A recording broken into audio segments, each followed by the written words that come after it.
I'm a strategist, I'm a father, I'm one passionate mofo.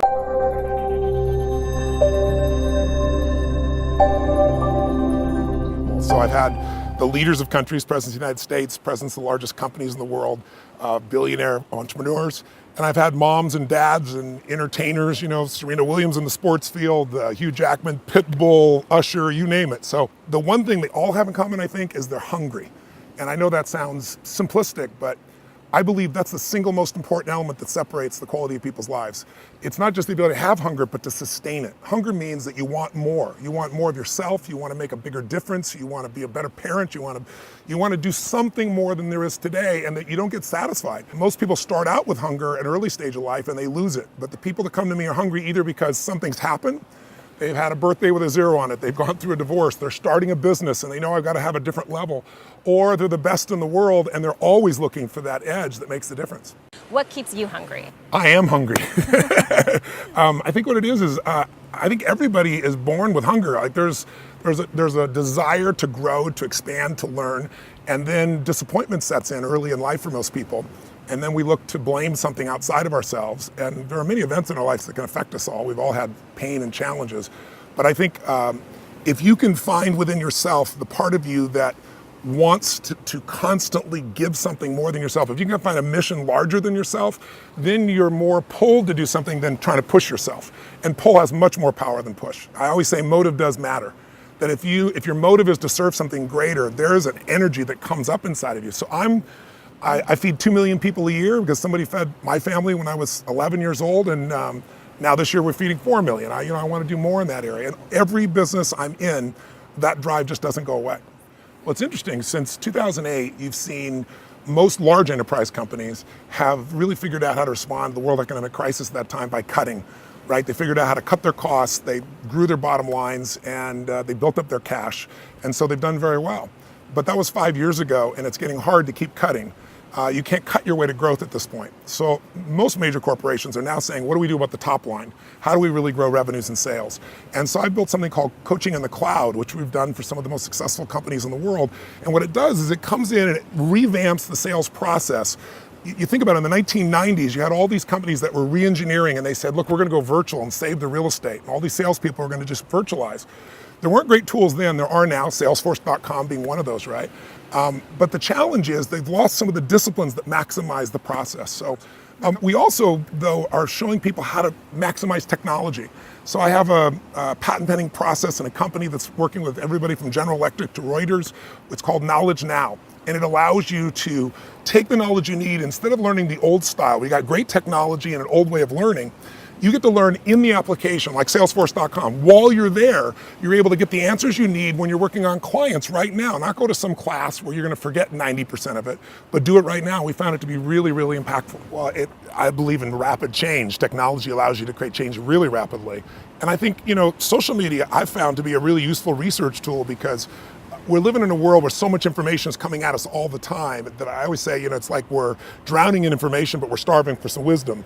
And if you follow people that are really brilliant, it's almost like having an intelligent browser where they can bring you to the very best stuff right away. One of the companies I have came about because I'm always following these people. I was following some 3D printing, and I found out about this young man that when he was 14, he met a girl who had lost her arm, and found out they didn't have the money for an articulated arm. They're about $80,000. If you lose both arms, over a lifetime you have to get 3 for each arm. You can only imagine, it's out beyond the range of most people.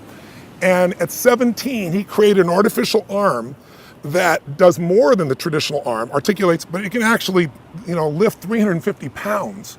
And it was all driven, but instead of $80,000, he does it with 3D printing, and it costs $250. And I saw the site. He was meeting with President Obama. NASA gave him a scholarship. I reached out to him, and now we formed a company together we're building some exoskeletons for people who hopefully will be able to walk, taking those arms and being able to take it to places like Africa, all over the world. With now at this price point, people's lives can change. My companies now together, the companies that I started and the companies I'm partners in, do more than $5 billion in annual sales. If I could have ever dreamed that I have that kind of impact, it would seem ridiculous. But it's all come out of this hunger to constantly make things better and to find a way to do more for other people than anybody else is doing. And I found if you find a way to do better for everybody else, then obviously you have plenty of freedoms in your own life as well. What's book is Tony Robbins reading now? One I'm reading right now is The Believing Brain, which is fascinating. It talks about how our beliefs control our life, control our experience of reality, how it's shaped by both biochemistry and your environment. Really, really great book. All right, The Believing Brain. Advice. One could say that you give people advice, you give them motivation, inspiration. What's the best piece of advice you've ever gotten? I've had so much, but I think one of the most important ones was early in my life. One of my mentors, a man named Jim Rohn, said, Tony, all you have to focus on in your life is find a way to add more value than anybody else does, and you'll never have to worry about anything. Be the person that does more for others, and life will just be anything you want out of it. It really is what it is. And he also said the way to do that is every day work harder on yourself than anything else. Because if you become more intelligent, more valuable, more skilled, you can add more value to other people. Let's do something a little more prosaic, which is technology, apps. I'm sure you're obviously a avid fan of all this stuff. Yes. Do you have a favorite piece of technology or a favorite? It's different than you might think. I do have it's a large piece of technology. Go ahead. I'm in a cryotherapy. I don't know if you're familiar with it? Yes. So for people who aren't, I'm on stage 50 hours in a weekend. I got 10,000 people. I do 26 and a half miles on one day. It starts at 8:30, goes to literally 1 o'clock in the morning. I do 22 miles 2 days before. So it's like ultra marathon. I used to ice myself as I did in football, and if you ice yourself. You used to take ice baths. Yes, right? Yeah, because you have to bring the swelling down in your body. And now I do these 3-minute nitrogen-filled cases that you get in. It's like a sauna, and it reduces your body temperature to minus 220 Fahrenheit. And that sounds like you'd freeze to death or you'd burn. If you had water in your body, you'd burn. You get third-degree burns. But there's no moisture. And it is amazing. It was developed originally for people with arthritis. I got one from my mother-in-law who had all these problems, no more arthritis challenges. So I started using it. It gives you endorphins. It resets your system. It's an extraordinary piece of technology. It's expensive, but you can go to centers that are showing up all over the U.S. Most of the athletes, the Lakers and so forth, are starting to use these. So what we've got to do is make that change in those standards. That's where the shifts happen. It doesn't happen any other place. And I'll give you a very simple example. If you want to know the difference in people's lives, it all comes down to what are the things that are musts for you versus shoulds. So let me tell you this. We said to have an extraordinary life, you got to have an extraordinary psychology, right? Extraordinary psychology means you got to live in an extraordinary state. To be in an extraordinary state, you got to condition your nervous system, your body, your physiology and focus to be at their best. Do you agree with this? Yes or no? Then to do that, though, you can do that. Why doesn't everybody? Not because you can't. We all have the ability. It's because of our standards. I remember a time early in my career, I was about 24, and I went to do a seminar in Boston. And in those days, a big seminar for me was like 125 people. And it was a 3-day seminar, and we worked around the clock, and people made such extraordinary changes in their life. And at the end of it, I was feeling so fulfilled. I was thinking, my God, I'm 24, maybe 25 at the time, and I am so happy because I have found my mission in life. I'm doing what I love. It's making a difference in people's lives. This is extraordinary. So we finished about midnight on the Sunday night. And around midnight, I'm still wound up, so I don't feel like going to bed. So I decided, okay, let me take a walk here, and I decided to go through Copley Square. If you've been through Copley Square, it's a pretty neat place. Because in Copley Square, you can look up and you can see buildings that were here before we were known as the United States, and beside them you see skyscrapers that are new. It's a pretty cool place. So I'm walking around midnight on Sunday night. There's nobody in Copley Square midnight on Sunday night. And I'm walking along, and I see this guy in the distance, and he's kind of stumbling back and forth between the gutter and the sidewalk. He's got a long trench coat on, his head's down like this. He's holding a brown bag, and I can start to smell him even before I get there, and I'm thinking, this guy's obviously drunk. And as I started to get closer, I thought, I bet he's going to beg me for some money. And sure enough, whatever you focus on life tends to happen, doesn't it? So sure enough, he gets real close to me, and I thought all of a sudden he wasn't going to do it, and all of a sudden he popped his head up. It was really weird. He went, "Mister!" He had this really bizarre looking sounding voice. He went, "Mister, could you loan me a quarter?" And I thought, do I want to reward this behavior? And then I thought, I don't want him to suffer. Do you have this dilemma sometimes? Like, I'm not here to judge. So years ago, I finally decided I always just give. Even the person's pulling a scam, that's for them to deal with. If I have the ability, then I give. And so I thought, but could I teach him something? So I asked him a question back. I said, is that all you want is a quarter? So he goes, yeah, just 1 quarter. 1 quarter changed my whole life. 1 quarter. I said, really? He said, yeah, 1 quarter. So I reached in my pocket, and I pulled out my money clip. And in those days, I was very young, just starting to succeed. And my original mentor was a man named Jim Rohn. I don't know, how many have heard of Jim Rohn? Anybody? Yeah. He's a great guy. And Jim told me, he said, Tony, look, you've come from a poor background. You got a poor psychology. You got to change it.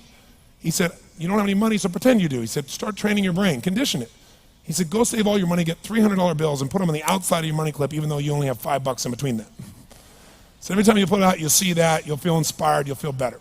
He said, and you'll feel better, you'll do better. So I was like, okay. So I did. So I pulled my money clip, and sure enough, I got $300 bills in. I made sure he saw the bills. So I'm tearing through that, right? Looking in between there, see if I can find some change. But I made sure he saw it. Sure enough, he's looking at the $100 bills, checking it out. I find the quarter, I pull it out, take the money, put it in my pocket. I notice he's watching my hand going into the pocket. I took the quarter and I looked at him and I said, sir, life will pay any price you ask of it. And I gave him the quarter. And then something really interesting happened. He took the quarter. He looked at the quarter. He looked at me. He looked at my pocket. He looked back at the quarter, looked at me, looked at my pocket, looked at me again, looked at the quarter, looked at my pocket, looked back at me and said, you're weird. And then he shuffled on off like this, right? And I thought to myself, wow, what's the difference between him and me? I mean, I was 24, 25 at the time, doing what I love most, have my mission in life, and he's in his early 60s, drunk on the street begging for quarters. What's the difference? And I thought, well, maybe God's blessed me because I'm such a good person. I thought, oh, and he's such a bad person, that's such bull. And I thought, wow, maybe the answer to that question is what I just told him. Life will pay whatever price you ask of it. But you know what's interesting? You got to ask intelligently. In the Bible it says, ask and you shall what? Yeah, pretty good formula. You ought to look into it. But you know what? It says, ask and you shall receive, but I'm sure it meant ask intelligently. I'm sure that's what God meant. I'm sure he didn't mean bitch and you will receive. Whine and you will receive. I don't think that was the instruction. Now, if you were going to ask intelligently, there might be 5 elements of that. Number one, you'd have to ask specifically, wouldn't you? You wouldn't ask in a general way. People do that all the time. They go, I want more money. Fine, here's $1, get out of here. Very often, you're getting what you're asking for. You're just not aware of how general you're asking. Clarity is power. The more clear you are about exactly what it is you want, the more your brain knows how to get there. Your brain is a servo mechanism. It's like a bomb. Those bombs, those missiles, they have a servo mechanism. So if the target moves, it knows what the target is, it follows it.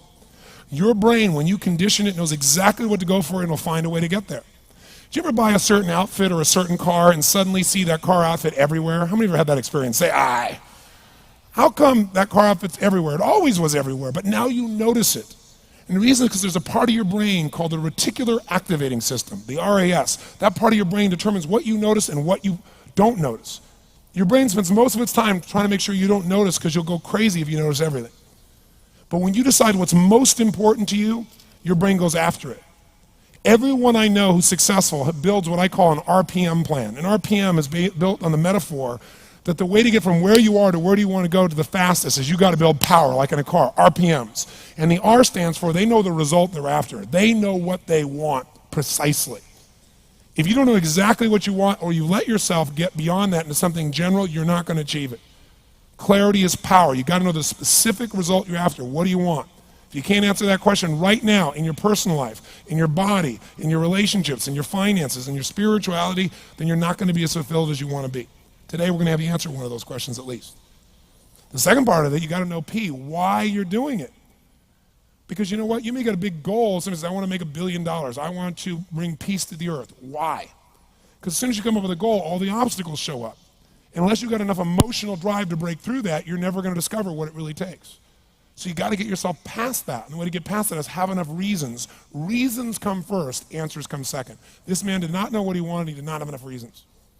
To ask intelligently, you got to ask specifically. To ask intelligently, you got to know why you want it, have enough drive to make it happen, enough juice to make it happen. If you don't have enough reasons, you will not make it happen.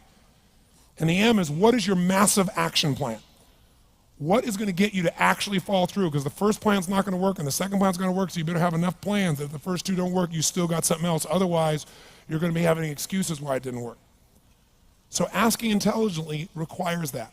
So if we're going to be extraordinary in our results, we've got to be in an extraordinary state. We've got to know what we want and we've got to go use it.